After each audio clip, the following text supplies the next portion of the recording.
प्यारी साध संगत जियो, सर्वप्रथम आप सभी को राधा स्वामी। प्यारी साध संगत जियो, आज हम मेरा मास्टर सीरीज में अध्याय 46 शुरू करने जा रहे हैं, जो है हुजूर साहिब जी की गुरुद्रोहियों के प्रति घृणा। राधा स्वामी। प्यारी साध संगत जियो, हुजूर महाराज जी की अपने गुरु के प्रति अत्यधिक अद्वितीय सेवा, उनके असीम प्रेम और अभूतपूर्व समर्पण की परिणति में उन्होंने एक ऐसा अत्यदर्शनीय गुरुमुखता का ताज तैयार किया है, जिसे पहनने के लिए केवल वे ही योग्य हैं, और किसी अन्य शिष्य का इस महान सम्मान के पास पहुंचना भी असंभव लगता है। प्यारी साध संगत जियो, गुरुमुखता के सभी लक्षण और चिन्ह जो संत मत के इतिहास और पुस्तकों में वर्णित हैं, वे सभी गुण हुजूर साहिब के चरित्र में शुरू से ही ज्यों के त्यों समाहित हैं। इसलिए वे पूर्ण गुरुमुख की पदवी के सबसे उत्कृष्ट उदाहरण हैं। प्यारी साध संगत जियो, गुरुमुख का अपने गुरु के प्रति प्रेम केवल भावनात्मक नहीं होता, बल्कि उसमें गहरी वफादारी भी शामिल होती है। उनकी निष्ठा इतनी मजबूत होती है कि यह उनके लिए एक जुनून बन जाती है। जिस तरह एक सैनिक अपने देश की मिट्टी को अपनी मातृभूमि के समान मानता है, और किसी भी व्यक्ति को जो नकारात्मक इरादों के साथ आगे बढ़ता है, उसे अपना निजी और सबसे बड़ा दुश्मन समझता है, उसी तरह गुरुमुख भी अपने गुरु के प्रति समर्पित होते हैं। उनके लिए गुरु का संग और उनके अनुयायी उनके अपने परिवार जैसे होते हैं, और जो लोग गुरु के खिलाफ होते हैं, उन्हें वे अपना सबसे बड़ा दुश्मन मानते हैं। प्यारी साध संगत जियो, हुजूर साहिब के व्यक्तित्व में भी वफादारी का भाव बहुत गहराई से उनके हर अंश में नजर आता था। प्यारी साध संगत जियो, उन्हें गुरु विरोधी और गुरुद्रोही लोगों के प्रति इतनी घृणा थी कि वे उनके दर्शन तक सहन नहीं कर पाते थे। ऐसे व्यक्तियों को देखकर उनमें गहरा रोष उत्पन्न हो जाता था। बड़े महाराज जी ने कई बार उन्हें इन लोगों की परवाह न करने और माफ़ करने की सलाह दी, परंतु हुजूर साहिब अपनी अनिच्छा को बड़े महाराज जी के समक्ष स्पष्ट रूप से व्यक्त कर देते थे। वे यह भी स्पष्ट कर देते थे कि इन व्यक्तियों के प्रति अपनी घृणा और क्रोध को त्याग नहीं कर सकते। प्यारी साध संगत जियो, जैसे कि एक बार बड़े महाराज जी से मिलने आश्रम में 5 से 6 व्यक्ति आए। वे सभी व्यक्ति बड़े महाराज जी के गुरु भाई थे, अर्थात उन्होंने भी बड़े महाराज जी के गुरु अरमान साहिब जी से नाम की दीक्षा प्राप्त कर रखी थी। गुरु अरमान साहिब ने बड़े महाराज जी के मुकाबले कुछ ही सीमित व्यक्तियों को नाम दीक्षा दी थी। बहुत वर्षों पहले जब अरमान साहिब ने बड़े महाराज जी को नाम देने और सत्संग करने का आदेश दिया, तब बड़े महाराज जी ने उनसे अपने संग अपने अन्य गुरु भाइयों को भी यही वरदान देने की प्रार्थना की।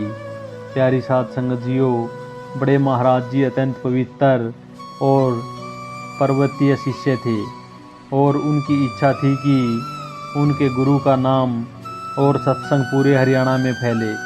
इसी उद्देश्य से उन्होंने अपने गुरु अरमान साहिब से यह अरदास की उनके सभी अन्य भाइयों को भी सत्संग करने और नामदान देने की जिम्मेदारी सौंपी जाए। अरमान साहिब ने उन्हें समझाया कि नामदान देने का अधिकार केवल एक विशेष और बिरला गुरुमुख को ही होता है, और उनके अलावा कोई भी व्यक्ति इस जिम्मेदारी के लिए उपयुक्त नहीं लगता। अरमान साहिब ने यह भी चेतावनी दी कि जिनकी वे सिफारिश कर रहे हैं, वे ही भविष्य में उनके दुश्मन बन सकते हैं। किंतु अपने गुरुमुख की दृढ़ अरदास को अरमान साहिब अस्वीकार नहीं कर पाए, और उन्होंने अन्य शिष्यों को भी हरियाणा में नाम का प्रचार करने का आदेश दिया। प्यारी साध संगत जियो, बड़े महाराज जी तो स्वतः ही संत थे और करणी के धनी थे। इसी कारण उन्होंने अपनी भक्ति और समर्पण के बल पर कुछ ही समय में राधा स्वामी नाम को हरियाणा, भारत और विदेशों में प्रसिद्ध कर दिया। उन्होंने अनेक आश्रमों की स्थापना भी की।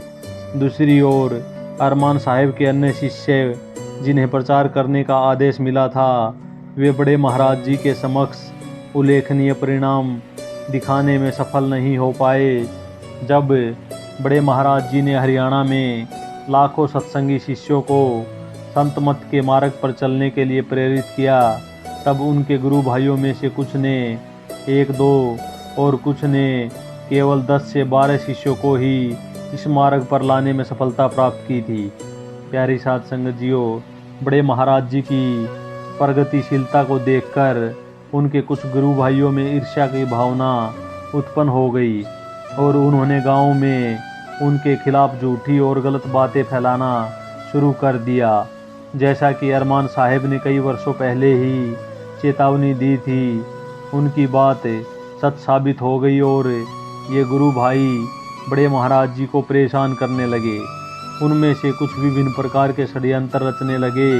कभी कभी संगत में उनके खिलाफ अफवाहें फैलाते और कभी कभी उनसे धन और आश्रम की संपत्ति हासिल करने के लिए नए नए विवादों का सर्जन कर देते।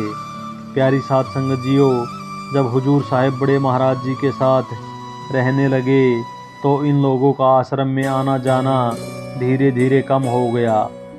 वे जानते थे कि हुजूर साहिब एक बलवान और जज्बाती शिष्य हैं जो कि अपने गुरु के खिलाफ थोड़ी सी भी चूक बर्दाश्त नहीं करेंगे।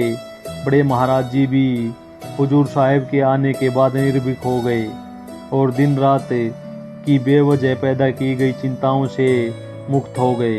प्यारी साध संगत जियो, जब इन सब लोगों को आश्रम आना जाना छूट गया तो उन्होंने बड़े महाराज जी के पीठ पीछे समाज में उनके खिलाफ निंदा और चुगलियां करना शुरू कर दिया। प्यारी साध संगत जियो, उनके विपरीत बड़े महाराज जी एक महान आत्मा और परम दयालु के स्वरूप थे। उनकी महानता को इस बात से प्रत्यक्ष संकेत मिलता है कि अपने गुरु भाइयों की दुश्मनी और विरोधी गतिविधियों के बावजूद जब भी वे लोग उनसे मदद मांगने या मिलने आते तो बड़े महाराज जी उनका अतिथि की तरह आदर और सम्मान से स्वागत करते और हर संभव मदद के लिए सदैव प्रस्तुत रहते। प्यारी साध संगत जियो, जैसा कि पहले कहा गया था, वे सभी एक दिन सुबह सुबह एक साथ बड़े महाराज जी के पास अपनी निजी समस्या लेकर आए। हर बार की तरह बड़े महाराज जी ने उन्हें अपने पास बुलाया और उनके साथ चाय पीकर उनकी समस्याओं को सुनने लगे। उस समय हुजूर साहिब को स्कूल जाने का समय हो चुका था और वे अपने कमरे से तैयार होकर बाहर आए तो उन्होंने देखा कि यह गुट बड़े महाराज जी के पास बैठा हुआ है। उन लोगों को देखते ही हुजूर महाराज जी की आंखों में उग्रता भर आई। प्यारी साध संगत जियो, हुजूर महाराज जी उन व्यक्तियों के मन में छिपी हुई दुष्ट भावनाओं को बेहद अच्छी तरह से जानते और समझते थे, इसीलिए वे उनसे गहरी नफरत करते थे। वे जानते थे कि ये व्यक्ति बड़े महाराज जी के सामने तो मीठी मीठी बातें करते हैं लेकिन पीठ पीछे उनकी बदनामी करते हैं। प्यारी साध संगत जियो, उस समय हुजूर महाराज जी ने किसी तरह अपने गुस्से पर काबू पाया और बिना कुछ कहे चुपचाप वहाँ से चले गए। प्यारी साध संगत जियो, वे नीचे स्कूल जाने के लिए तैयार तो हो गए परंतु उनके दिमाग में गुस्से का एक विशाल तूफान उठ चुका था जो उन्हें बेचैन कर रहा था। उनके मन में यह नकारात्मक विचार आ रहे थे कि ये लोग बड़े महाराज जी के खिलाफ कोई षड्यंत्र रचने तो नहीं आए हैं। प्यारी साध संगत जियो, बड़े महाराज जी बहुत ही सीधे और सरल हैं। कहीं ये लोग उन्हें किसी मुसीबत में न डाल दें, कहीं ये लोग उनकी पीठ पीछे उनका अपमान न करें। हुजूर महाराज जी यही बातें सोच रहे थे। प्यारी साध संगत जियो, इन विचारों में डूबे हुए उन्होंने नीचे से ही वापस जाने का फैसला किया और वापस अपने कमरे में चले आए। जब हुजूर साहिब अपने कमरे की ओर वापस जा रहे थे तो उन्होंने बड़े महाराज जी के कमरे की तरफ झाँका और देखा कि वे लोग अभी भी बड़े आराम से उनके पास बैठे बातचीत कर रहे थे। प्यारी साध संगत जियो, अपने कमरे में पहुंचने के बावजूद हुजूर साहिब को चैन कहाँ था।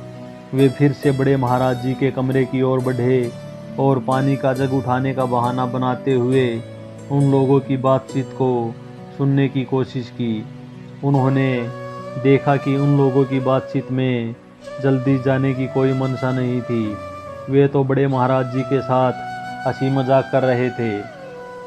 उन लोगों के इस दोहरे रूप और उनके चेहरे पर दिखाई देने वाली बनावटी हंसी को देखकर हुजूर साहिब का गुस्सा बार बार उफान मार रहा था। वे पानी का जग उठाकर नज़दीकी हॉल में चले गए और वहाँ चीज़ों को जचाने में लग गए। प्यारी साध संगत जियो, बड़े महाराज जी ने देखा कि आज मास्टर स्कूल जाने की बजाय उनके आसपास ही घूम रहे हैं और वे खुद को रोक नहीं पाए। उन्होंने हुजूर साहिब को आवाज़ देकर पूछा, मास्टर, अब समय तो स्कूल जाने का हो रहा है, फिर भी तू यहीं क्यों घूम रहा है? क्या हुआ, आज स्कूल नहीं जाना है क्या? इस प्रश्न को पूछने के बाद ऐसा लगा कि जैसे बड़े महाराज जी ने हुजूर साहिब के संयम का बांध ही खोल दिया हो। इतनी देर से एकत्रित हुए गुस्से को हुजूर साहिब अब रोक नहीं पाए और उन्होंने इस सवाल के पूछे जाने पर बैठे हुए लोगों की ओर गुस्से भरी नज़र से देखा और बहुत ही क्रोध में जवाब दिया, महाराज जी, मैं तो स्कूल चला जाऊंगा, पर आपने ये घटिया लोग यहाँ क्यों बैठा रखे हैं? हुजूर साहिब का आक्रोश इन लोगों के चेहरे को देख देख कर बढ़ता जा रहा था और इसी भावना के चलते वे तुरंत उस कमरे से बाहर निकल गए। उन्हें ऐसा लगा कि अगर वे वहाँ एक पल और रुकते तो वे अनुचित शब्दों का प्रयोग करते हुए उन लोगों से विवाद कर बैठते। प्यारी साध संगत जियो, इसके बाद हुजूर साहिब ने गुस्से में अपना स्कूटर उठाया और स्कूल की ओर चल दिए। स्कूल पहुंचने के बाद जब हुजूर साहिब का गुस्सा धीरे धीरे शांत हुआ तो उन्हें अपनी गलती का एहसास होने लगा। उन्हें चिंता हुई कि गुस्से में उन्होंने उन लोगों को बड़े ही अशिष्ट शब्द कह दिए थे, पर अब वापस आश्रम जाकर वे बड़े महाराज जी का सामना कैसे करेंगे? उनके मन में यह भय था कि बड़े महाराज जी उनके गलत व्यवहार के लिए उन्हें डांटेंगे और शायद कई दिनों तक उनसे नाराज़ रहेंगे। शाम को वे इसी चिंता के साथ आश्रम में लौटे और पहुंचते ही उन्होंने एक वरिष्ठ सेवादार से पूछा, आज महाराज जी का स्वभाव कैसा था? क्या वे सारे दिन ज़्यादा गुस्से में थे? उस भाई ने जवाब दिया, गुस्से में क्यों होंगे महाराज जी, आज तो वे खुश थे। यह सुनकर हुजूर साहिब का मन हल्का हो गया और उन्हें बड़े महाराज जी के पास दर्शन करने की हिम्मत महसूस हुई। प्यारी साध संगत जियो, हुजूर साहिब फिर बड़े महाराज जी के दर्शनों के लिए उनके कमरे में गए और पहुंचते ही उन्होंने बड़े महाराज जी के चरणों में शीश निवाया, अपने क्रोध के लिए क्षमा याचना मांगी। हुजूर साहिब को वहाँ बड़े महाराज जी के चरणों में बैठे बैठे हृदय तेज गति से धड़क रहा था। उन्हें अपने व्यवहार से शर्मिंदगी महसूस हो रही थी, पर उससे अधिक उनको बड़े महाराज जी के खिन्न होने का डर सता रहा था। पर उनके इस डर के विपरीत बड़े महाराज जी ने बहुत ही शांत स्वभाव से उनको यह समझाते हुए कहा, मास्टर, मेरी एक बात हमेशा याद रखना, कभी भी घर आए व्यक्ति को कभी भी मंदा नहीं बोलना। आया हुआ अतिथि आपसे बदतमीजी भी कर दे तो भी ठीक है, पर क्योंकि वह व्यक्ति आपके दर पर आया था तो तुम्हें उससे बदतमीजी नहीं करनी चाहिए थी। तुम्हें क्या लगता है, क्या मुझे नहीं पता कि ये लोग मेरे पीछे क्या क्या कर्म करते हैं? सब जानकर भी मैं उनसे वैसे ही व्यवहार करता हूँ जैसे कि बाकी संगत से। प्यारी साध संगत जियो, हुजूर साहिब ने सिर झुकाकर अपनी गलती का आत्म साक्षात्कार किया और बड़े महाराज जी के चरणों में अपना शीश निवाया। थोड़ी देर चुप रहने के बाद बड़े महाराज जी फिर से बोले, वैसे इसमें तेरी भी गलती नहीं है। एक गुरुमुख को गुरुद्रोही कभी बर्दाश्त नहीं होता। गुरु से घात करने वाला गुरुमुख के बर्दाश्त के बाहर ही रहेगा। प्यारी साध संगत जियो, इस घटना के बाद हुजूर साहिब ने बड़े महाराज जी की सलाह पर एकांत में गहन चिंतन मनन किया।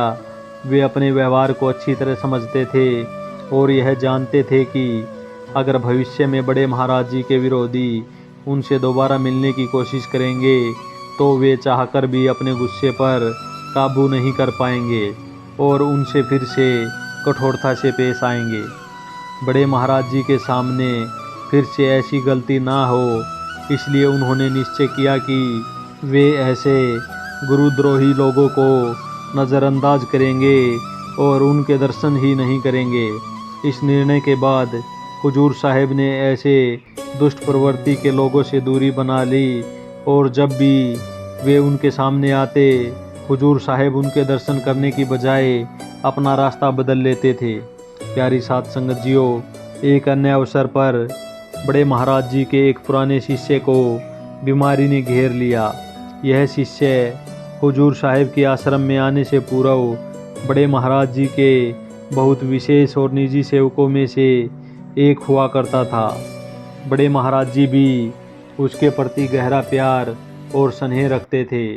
वह शिष्य भी बड़े महाराज जी की सेवा को बहुत समर्पण के साथ करता था। सत्संगों में बड़े मधुर और प्रेरणादायक वाणी गाता था और सदैव बड़े महाराज जी के सानिध्य में ही रहता था। प्यारी साध संगत जियो, संतों के सानिध्य में रहकर अगर इंसान सेवा के साथ साथ करनी भी करे तो उसका हृदय निर्मल होता चला जाता है। सेवा का मुख्य उद्देश्य यही है कि हम अपने मैं को मारकर दूसरों के सामने विनम्रता से पेश आएं और अपने भीतर गरीबी और दीनता की भावना को विकसित करें। प्यारी साध संगत जियो, बिना सच्ची करनी के हृदय में अहंकार जैसे विकार को आसानी से नहीं हराया जा सकता और अक्सर यह देखा गया है कि सेवा करते करते हमारे अंदर इसका घमंड बढ़ जाता है। संतों ने बार बार चेतावनी देते हुए हमें समझाया है कि संतों की कठोरता तो फिर भी सहन हो जाती है, पर उनकी प्रशंसा और तारीफ सहन करना कठिन होता है, जिसे केवल कोई विरला जीव ही पचा पाता है। प्यारी साध संगत जियो, उस भाई के साथ भी कुछ ऐसा ही हुआ। बड़े महाराज जी की वर्षों तक निष्ठा और समर्पण से सेवा करने के बाद उसमें धीरे धीरे गर्व और अहंकार की गहरी भावना विकसित होने लगी। प्यारी साध संगत जियो, संगत में कुछ अमीर और उच्च पद वाले व्यक्तियों द्वारा दी गई प्रशंसा और सम्मान ने इस भावना को और बढ़ा दिया। आप तो हर पल भक्ति में लीन दिखाई देते हो, आप बहुत बड़े भक्त हो, आप बहुत ही अच्छे शब्द गाते हैं और आप जैसी व्याख्या और सत्संग कोई और नहीं कर सकता। आपको तो अपना सत्संग शुरू कर देना चाहिए। आप में इतना ज्ञान होने के बावजूद भी आपको इस आश्रम में उतनी कदर नहीं मिलती। सारी संगत आपके द्वारा गाए मधुर भजनों और शब्दवाणी को सुनने के लिए आती है। इस तरह की तारीफें सुनकर उनका अहंकार बढ़ता चला गया। प्यारी साध संगत जियो, तारीफें सुन सुनकर उस भाई के हृदय में अभिमान ने जल्दी ही घर कर लिया और धीरे धीरे उनके मन में इतना अहंकार बढ़ गया कि उन्हें लगने लगा कि इतने ज्ञान के बावजूद भी उन्हें अपने गुरु से उचित सम्मान नहीं मिलता और वे उच्च पद के हकदार हैं। जब यह भ्रम उनके मन में पूरी तरह बस गया तो कुछ ही दिनों में वे एक छोटे से विवाद पर अहंकारवश आश्रम को छोड़कर चले गए और उसी गुट में शामिल हो गए जो बड़े महाराज जी के खिलाफ नया सत्संग और डेरा खड़ा करने की कोशिश में था। प्यारी साध संगत जियो, अब वही प्रिय सेवक उस दुष्ट संगति का हिस्सा बन गया जो बड़े महाराज जी के खिलाफ दिन रात प्रचार करते और अफवाहें फैलाते थे। प्यारी साध संगत जियो, अपने इस प्रिय शिष्य को खोने का दुख बड़े महाराज जी को काफ़ी दिनों तक सताता रहा। अपने सबसे प्रिय शिष्य से धोखा खाने के बावजूद बड़े महाराज जी ने कभी भी उसके प्रति घृणा का भाव नहीं दिखाया। प्यारी साध संगत जियो, बल्कि जब भी सत्संग में उससे संबंधित प्रकरण आता तो वे यह शिक्षा देते कि एक शिष्य गुरु को छोड़ देता है, पर सतगुरु कभी भी अपने शिष्य को नहीं छोड़ता, चाहे शिष्य को अपनी भूल पहचानने में कितने भी जन्म लग जाएं। वे यह भी फरमाते थे कि शिष्य चाहे जीवन भर गुरु की शिक्षाओं को त्याग कर गलत कर्मों में लिप्त रहे, फिर भी अगर वह अंतिम समय में सच्चे दिल से अपने गुरु को याद कर लेता है तो भी गुरु उससे मुंह नहीं मोड़ते। प्यारी साध संगत जियो, इसलिए संत सतगुरु को बख्शनहार कहा जाता है। संत सतगुरु उसके कर्मों को किसी न किसी रूप में कटवाकर उसे फिर से सुधारने का मौका ज़रूर देते हैं। यही इस दोहे में भी कहा गया है, जब जब मार पड़ी दुखन की, तब डर डर के भजन की ओरी, देखो मेहर दया सतगुरु की, उसी भजन को मान लियोरी।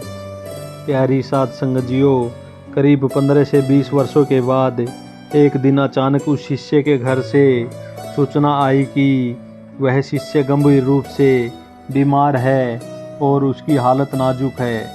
इसी बात की सूचना जब बड़े महाराज जी को मिली तो वे व्याकुल हो उठे। अपने इतने पुराने शिष्य को दुखी और पीड़ित अवस्था में जानकर उनका हृदय करुणा से भर गया और वे तुरंत हुजूर साहिब के पास सलाह मशवरा करने पहुँचे।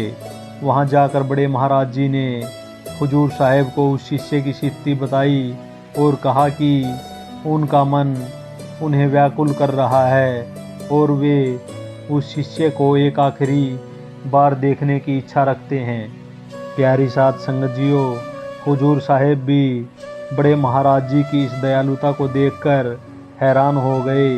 जिस व्यक्ति ने उन्हें धोखा दिया था और उनके पीछे उनके खिलाफ प्रचार किया, उसके प्रति भी अन्य शिष्यों की तरह सम्मान सहानुभूति प्रकट करना केवल बड़े महाराज जी जैसे महान आत्मा की ही बस की बात थी। प्यारी साध संगत जियो, हुजूर साहिब ने उस पीड़ित शिष्य से मिलने की अनिच्छा व्यक्त की और कहा, महाराज जी, मेरे विचार से आपको उससे नहीं मिलना चाहिए।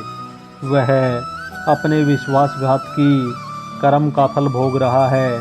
फिर भी यदि आप जाना चाहते हैं तो मैं आपके साथ चल तो लूँगा और आपको उसके घर तक पहुँचाऊँगा, पर मुझे उससे मिलने के लिए बाध्य न करें। मैं उस व्यक्ति के दर्शन नहीं करना चाहता जिसने आपको धोखा दिया है और आपके खिलाफ अपशब्द बोले हैं। प्यारी साध संगत जियो, बड़े महाराज जी ने हुजूर साहिब की शर्त मान ली और वे उनके साथ उस शिष्य के घर जाने के लिए तैयार हो गए। हुजूर साहिब ने बड़े महाराज जी को उसके घर पहुंचाया और फिर स्वयं बाहर वाहन के पास खड़े हो गए और उसके घर के अंदर कदम तक नहीं रखा। जब बड़े महाराज जी घर के भीतर उस शिष्य से उसके हालचाल पूछ रहे थे, उतनी देर में हुजूर साहिब घर के बाहर दोपहरी में उनकी प्रतीक्षा में खड़े रहे। प्यारी साध संगत जियो, बड़े महाराज जी ने उस शिष्य का हालचाल पूछा और फिर आश्रम वापस लौट आए। लेकिन उसी रात उनकी तबीयत अचानक बिगड़ गई। रात्रि के समय उन्हें तीव्र बुखार आ गया। सुबह जब बड़े महाराज जी जागे तो उनका शरीर अभी भी बुखार की ज्वाला में तप रहा था और वे अपने शरीर में गहरी कमजोरी महसूस कर रहे थे। जब वे स्नान के लिए गए तो उन्हें एक और समस्या का सामना करना पड़ा। उन्होंने महसूस किया कि जब वे शौचालय जा रहे थे तो उनके पेशाब में खून भी आया।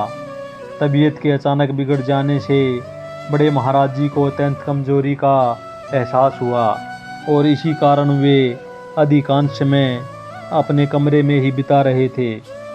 प्यारी साध संगत जियो, बड़े महाराज जी की संकटपूर्ण अवस्था 3 दिन तक यथावत बनी रही। इस दौरान हुजूर महाराज जी ने अनेक चिकित्सीय उपचार किए, परंतु उनकी स्थिति में कोई सुधार नहीं आया।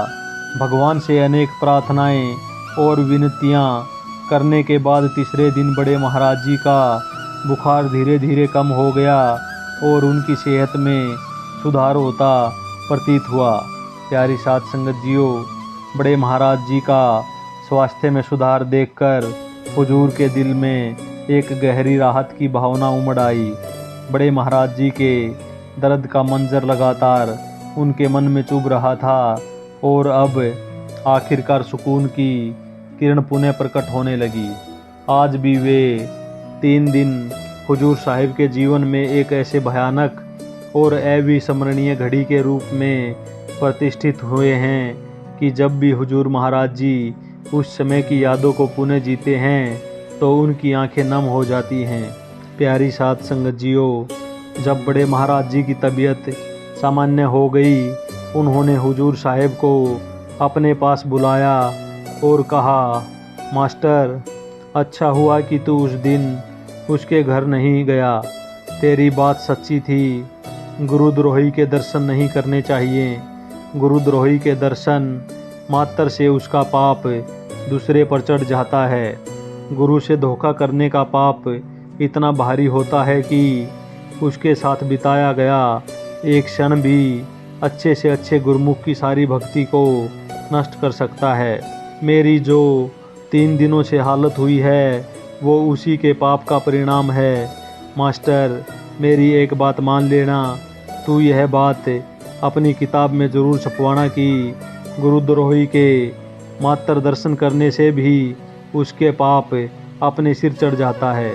राधा स्वामी।